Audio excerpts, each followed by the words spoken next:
Hello, welcome back. In this video, we're going to be going through how to create a new campaign in the new GPT-enabled functionality of AutoATM. First of all, if you haven't yet downloaded the Chrome extension, you can always come to our front page, which is just autoatm.app, hit that little installation, and then follow the instructions here to install it and log in. I already have it logged in and installed, so I'm just going to go ahead and click that green button. Now, there's two different ways to launch a new campaign. The first way is the way you see me here, okay, where I open up the drop down. I can then hit that little plus button, okay, and that starts a new campaign, okay. The other thing I can do there is there's this little sort of icon here with the tools, okay, so it's our tools icon.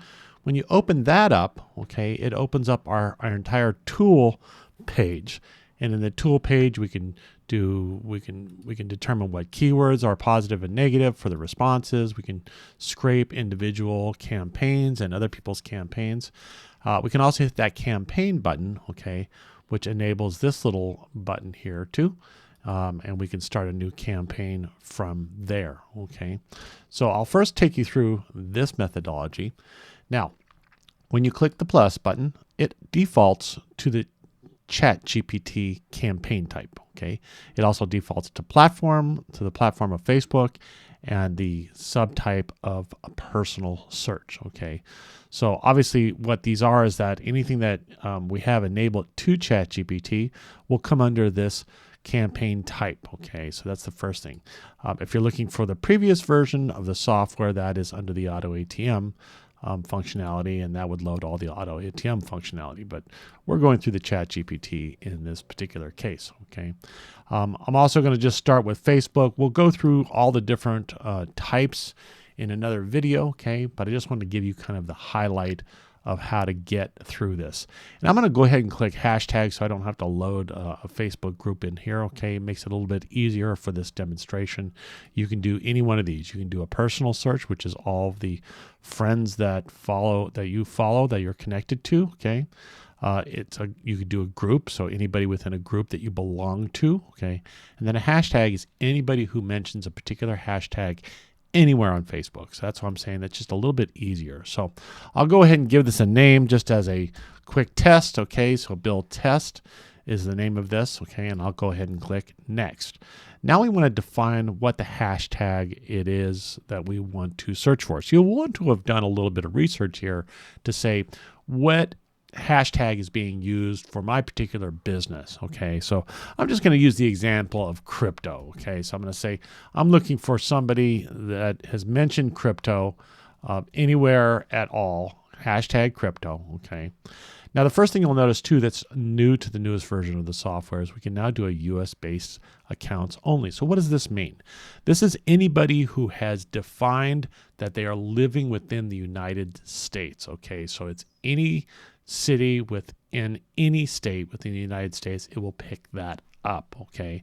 Now, this doesn't necessarily mean that we are going to have access to everybody that is in this hashtag that is in the United States, because if they haven't defined themselves as living in the United States, this will miss them, okay? This is only looking for people that have said, I live in this city/state in the US, okay? So I can click that, and that is going to filter everybody to just the United States if they've defined themselves in the United States, okay? The next thing we can do is a keyword search within their bio as well. So let's say we're looking for somebody who is an influencer, okay? That's defined themselves as an influencer somewhere in their bio, okay? It could also be a consultant, okay? So you just sort of think out of the box here. Consultant might be another option. You know, I'm looking for just crypto consultants.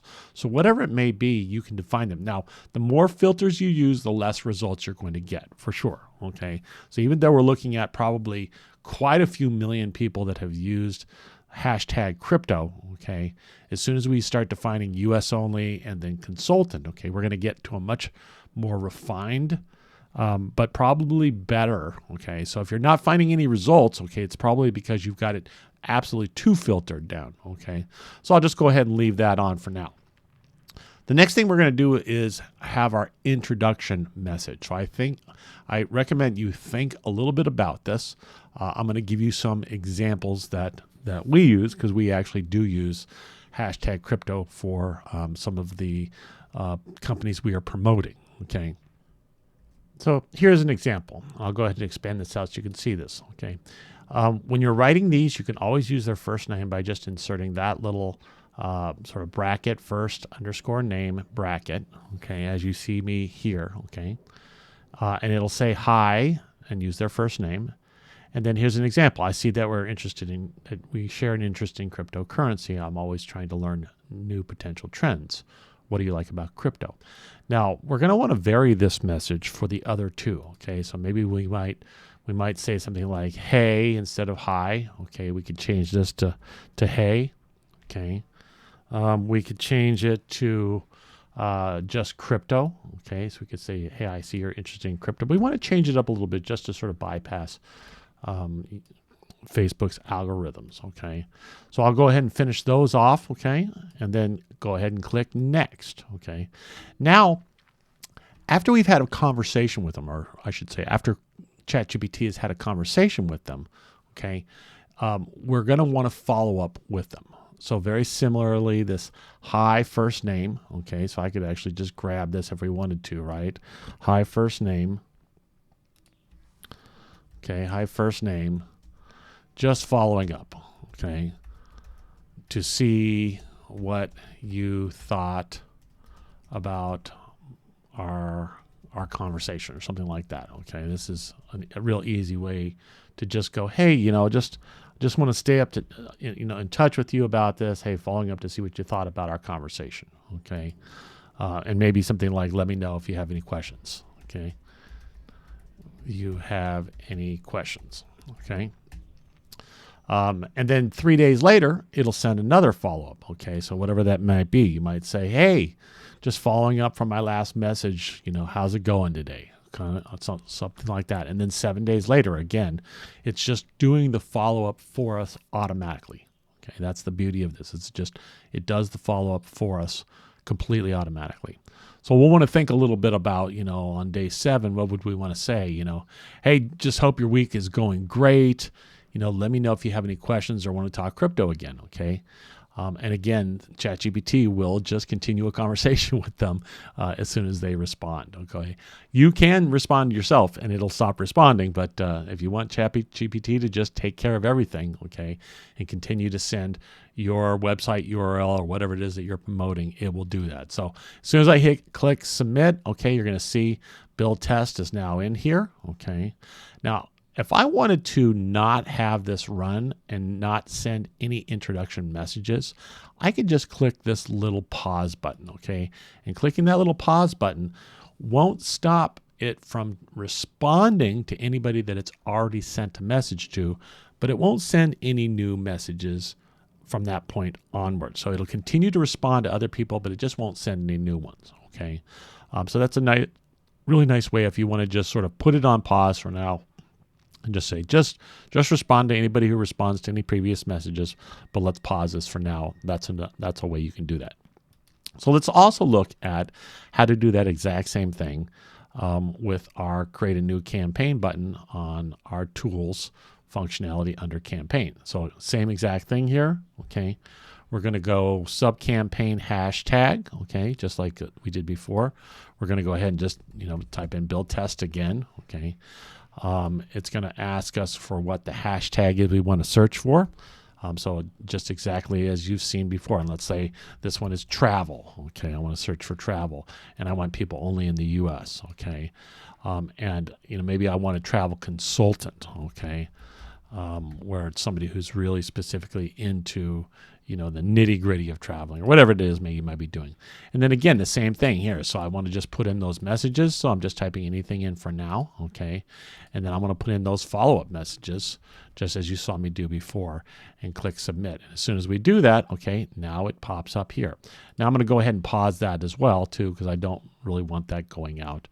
Let's make sure we pause the right one. There we go. So build test, one of these is the one we just did is the travel one. So And normally, what I like to do is I'll name each one of these things, okay? You can see the way I'm doing this: bill personal, US only, and keyword equals consultant. Okay, so I'm very specific on who it is that it's finding. Okay, now if you notice, this is the one we just did for the hashtag crypto. Okay, it already has 158 users that it found. Okay, so it's already going to work. Okay, and you can see this scraping complete once it scrapes everybody within a particular range. So if I were to let it go through my entire personal, okay, with no filter on it, it would continue to scrape and scrape and scrape and scrape, and it only starts re-scraping until a certain number of messages has gone out. So all these are paused at the moment, okay? And if I wanted to look at the results for these, this is a really cool feature that we have here. So with the personal, you're actually able to pause and not start the campaign, or you can do just like what I've done here, is just pause it immediately. And if I wanted to go through these and say, I actually want to delete this guy. Like, I don't want to send him a message just as, a buddy of mine or something like that, who I don't want that message to go out. I can always come over here and click on him and just click delete, and it'll take that guy out immediately. Okay, he's now out of that campaign. So that's another way that you can kind of, be really refined, especially when you're doing a personal or any sort of campaign. You can take people out. Okay, so this next test, which is the travel one, will continue to find users. Okay, but it's just that easy to set up a new campaign. So go ahead and set it up. You will need to go through the onboarding beforehand, and that onboarding is really important because it tells GPT exactly how to respond on your behalf. Okay, so thanks so much for using the tool. Have fun. Let us know if you have any questions, as always.